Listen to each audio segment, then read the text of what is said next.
अगर घर में देवर, दामाद या कोई भी नामहरम रिश्तेदार आए तो हम तो अब तक ये सोच रहे थे कि जब बच्चा 6 या 7 साल का होगा तो उसे गुड टच और बैड टच का बताएंगे। जब हमारा दीन महरम रिश्तों के साथ भी इतनी हया और हदूद का दर्स देता है तो हम किस तरह हम हुकूमत और आला हुकाम से पुरजोर अपील करते हैं। अस्सलाम वालेकुम, मैं एडवोकेट अनीस एक बार फिर आपकी खिदमत में हाजिर हूँ। आज का मौजू इंतहाई तल्ख है, लेकिन इस पर बात करना अब नागुज़ेर हो चुका है। हम कब तक अपने बच्चों को अंधेरों के हवाले करते रहेंगे और बाद में सिर्फ रोते और पछताते रहेंगे। हम तो अब तक ये सोच रहे थे कि जब बच्चा 6 या 7 साल का होगा तो उसे गुड टच और बैड टच का बताएंगे और उसे समझाएंगे।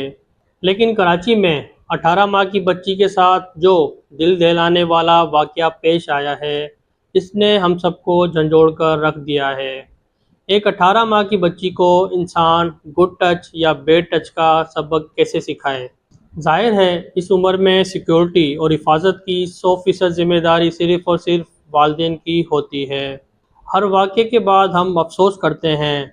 हम कब समझेंगे कि हर रिश्ता काबिल एतमाद नहीं होता।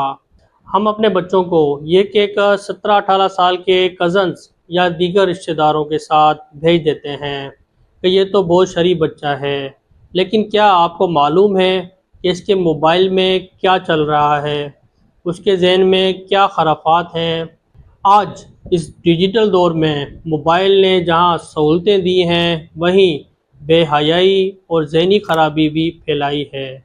किसी पर भी अंधा एतमाद करना अब बच्चे की ज़िंदगी से खेलने के मुतरादिफ है। अगर घर में देवर, दामाद या कोई भी नामहरम रिश्तेदार आए तो इस्लामी हदूद का ख्याल रखना किसी की तौहीन नहीं, बल्कि आपके अपने बच्चों की हिफाजत है।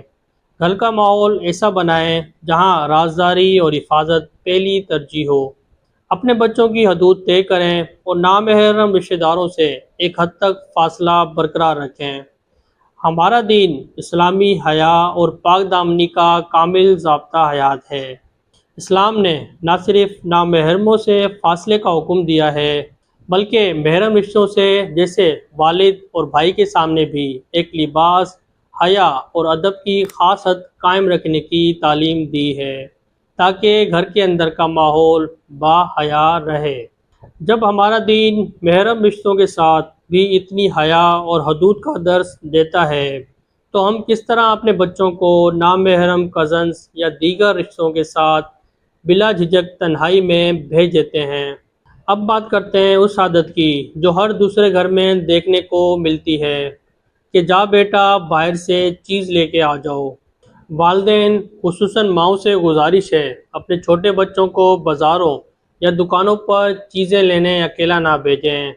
यहाँ पे मैं एक सवाल करना चाहूँगा, क्या घर का बड़ा या वालिद बच्चों की ज़रूरत की अशिया पहले से लाकर घर में नहीं रख सकते? थोड़ी सी सुस्ती, सुकून की तलाश या मोबाइल फ़ोन में मसरूफ़ियत की वजह से हम बच्चों से नज़र हटा लेते हैं। मोबाइल पर इतने भी मसरूफ़ ना हो कि सामने से बच्चा उठा लिया जाए और बाद में सिर्फ चीखो पुकार बाकी रह जाए। ये वाक़यात अब रोज़ का मामूल बनते जा रहे हैं और हद से ज़्यादा बढ़ चुके हैं। अब वक्त आ गया है कि हमारी हुकूमत और कानून साज इदारे इस पर फौरी तवज्जो दें।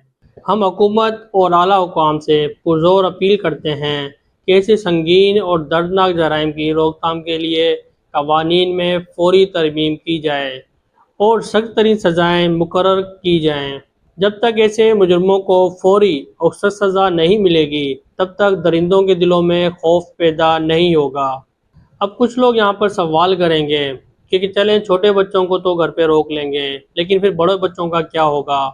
तो उसका जवाब ये है, कॉलेज, यूनिवर्सिटी या ट्यूशन के लिए तो बड़े बच्चों को बाहर जाना ही पड़ता है, लेकिन जो छोटे बच्चे आपकी गोद में हैं उनकी हिफाजत 100% आपकी ज़िम्मेदारी है। किसी पर भी अंधा एतमाद ना करें।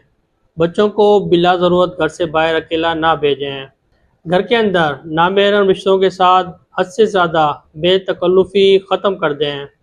सारी ज़िंदगी के सदमे और पछतावे से हज़ार दर्जे बेहतर है کہ آج تھوڑی سی زحمت اٹھا لی جائے اور اپنے بچوں کی حفاظت خود کی جائے۔